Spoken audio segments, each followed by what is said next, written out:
Imagine you're on the edge of the Amazon in South America. Do you expect to see wild animals like jaguars, snakes, and exotic insects? Or perhaps an indigenous group? Or maybe a group of Germans who greet you with a hearty "Grüß Gott"? You're probably wondering why you would come across a group of Germans in the middle of the Peruvian jungle. But there actually is a small, remote place called Pozo, just 500 kilometers from the Peruvian capital Lima.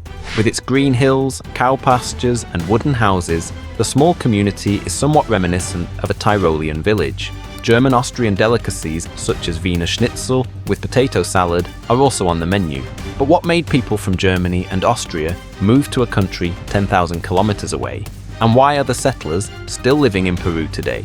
The first German-speaking settlers set off for Peru from Antwerp in 1857. But why? Peru had gained its independence in 1824 and was experiencing an economic boom. This was primarily due to the sale of guano to European powers. Guano, the droppings of seabirds, was highly valued in European agriculture. However, as the ships always had to take the dangerous route around Cape Horn, the Peruvians wondered whether a route through the Amazon to the Atlantic would be possible. And this is where the German Kuno von Schütz-Holzhausen came into play. In 1855, he signed a treaty with the Peruvian government which stipulated that 10,000 people from Germany would be resettled in Peru. Firstly, to open the Amazon region and to see whether the Amazon rivers could be used for ships. They were also to help build a railway line to overcome the difficult Andean region. And so Schütz-Holzhausen set out in Germany in search of volunteers. He was able to recruit a total of 300 people in the Rhineland and Tyrol. They were lured by the promise of fertile farmland and paradisiacal conditions. They set off for Peru in March 1857 and arrived in Huacho in July of the same year. However, they only reached their destination in 1859 because they had to walk the last 500 kilometers over the mountains. This would have been quicker, but as the Peruvian government did not build a road to the settlement, the settlers had to create a path themselves. Funnily enough, they didn't get a proper motorable road until 1975. During these almost 2 years, some craftsmen left the group.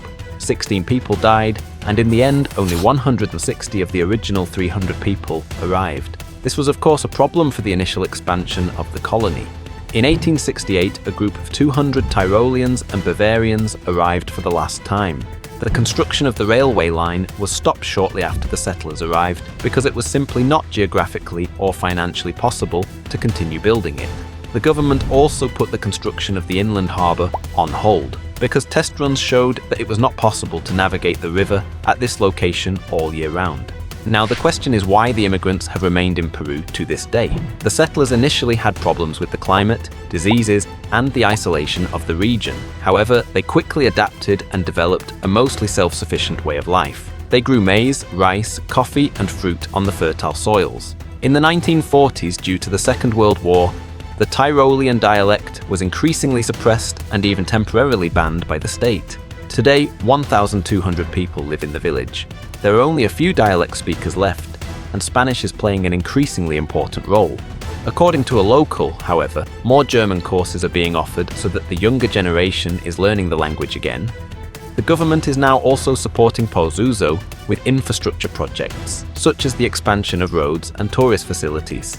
Despite the arduous journey, the small municipality is very popular with tourists. One reason for this is the German, Austrian, and Pozuzin cuisine that can be savoured and enjoyed there. Another reason is the culture with traditional German dances, traditional costumes, and brass band music, which you can enjoy with a cold beer.